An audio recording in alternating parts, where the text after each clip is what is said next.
Patrick Hicks Music Stories presents Every Grammys Ever, the 33rd Annual Grammy Awards, February 20th, 1991.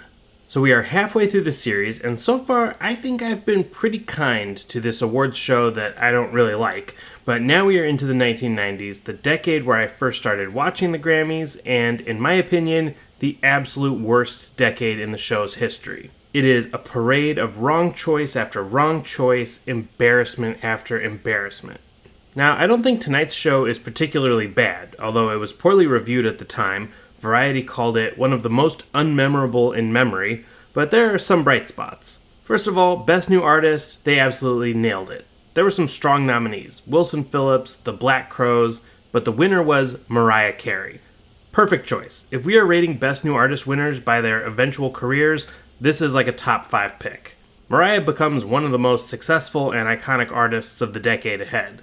She also wins Best Pop Vocal Performance Female tonight for the song Vision of Love, although after this her Grammy record is pretty spotty. She will only win 3 more awards out of 34 nominations in her career.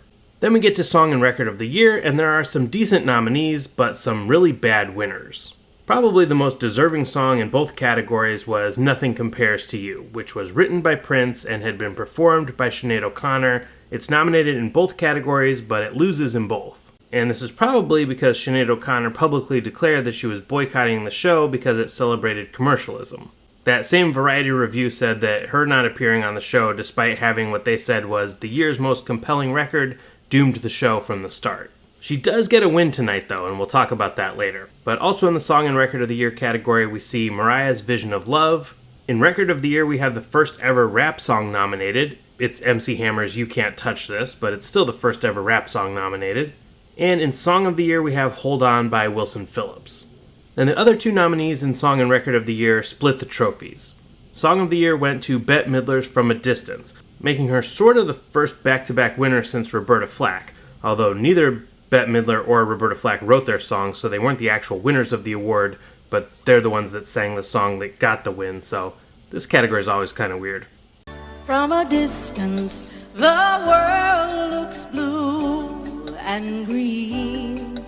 But this song, From a Distance by Bette Midler, has been ranked by VH1 and Blender as one of the worst songs of all time. And Record of the Year went to Phil Collins' Another Day in Paradise, which was his very earnest song about homelessness that was widely criticized since he was a millionaire singing about homelessness.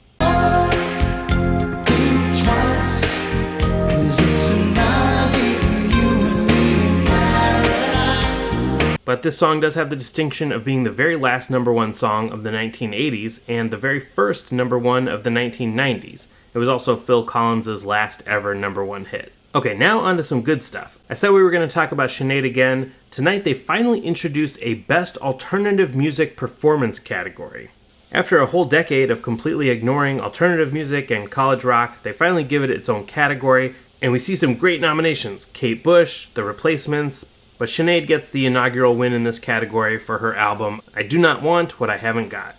We also see Roy Orbison win a Grammy tonight. This is actually his 5th, but this is his first posthumous Grammy since he had passed away in 1988. But the thing that's so weird about this win is he wins for the song Oh Pretty Woman, which was already nominated for Best Rock and Roll Recording at the 7th Annual Grammys in 1965.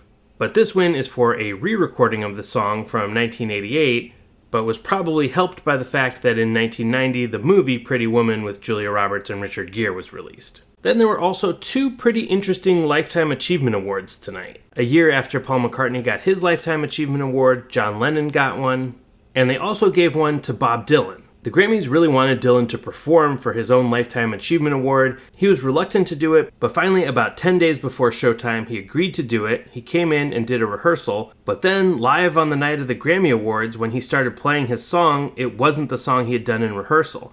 Instead, it was a version of his old song, Masters of War, which assumingly he had done because the United States had just launched Operation Desert Storm. There were actually a few references to the war tonight. Host Gary Shandling had talked about it, and Julie Gold, who was the songwriter of the Bette Midler song From a Distance, said that she was praying for all the troops to make a speedy return and praying for world peace. Now here are the nominees for Album of the Year.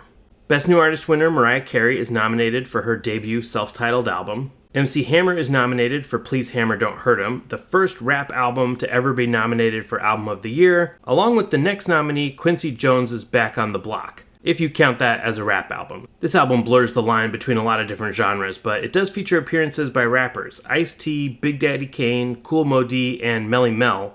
And Quincy Jones actually wins a Best Rap Performance Grammy tonight. For that award, Quincy Jones beat out Public Enemy's Fear of a Black Planet and Dr. Dre, who got his first ever Grammy nomination tonight. But moving on with Album of the Year, we saw the very un-hip-hop Wilson Phillips album, Wilson Phillips. And finally, former Album of the Year winner Phil Collins is back with But Seriously. But before we get to the winner, let's talk about some albums from 1990 that were not nominated. There are some big hip-hop albums that are snubbed. Public Enemy does get that one nomination for Fear of a Black Planet, but nothing in any of the major categories. You also have Ice Cube's America's Most Wanted, and the debut of a group criminally unappreciated by the Grammys, A Tribe Called Quest, with People's Instinctive Travels in the Paths of Rhythm. And then, even though there is an alternative category now, we see some big snubs like Depeche Mode's Violator, Fugazi's Repeater, the Sonic Youth album Goo, Cocteau Twins' Heaven or Las Vegas, and the debut and only album by The Laws. You also see some misses in the metal category. There are some cool nominations, like Judas Priest finally gets their first nomination with Painkiller, Megadeth is nominated for Rust in Peace, Anthrax for Persistence of Time, but the winner is a really weird choice. It's the Metallica cover of the Queen song Stone Cold Crazy, which was on a compilation album and then was a B-side of Enter Sandman. This was a category where single songs competed against albums, which is never a good idea, but this was a horrible choice. And I think that the Grammys are just forever trying to make up the Jethro Tull incident to Metallica. And one metal album that they did miss was Pantera's Cowboys from Hell. And the Album of the Year Grammy goes to... Back on the Block, Quincy Jones, producer Quincy Jones. Quincy Jones, Back on the Block. This one obviously really meant a lot to Quincy Jones. He had won so many Grammys for other people's work, he was happy to have one that had his own name on it. The album doesn't hold up super well, but it's not the worst choice of the decade. This album has jazz, hip-hop, contemporary R&B, even New Jack Swing, and it brought together musical legends from so many different genres and eras. Also, we've got Ice-T on an Album of the Year Grammy winner. That's pretty awesome. So thanks for tuning in, and I'll see you next time for the highs and lows of the 34th Annual Grammys in 1992. Cause I'm back on the block, I got my life back. So I school the fools about the bad track. I get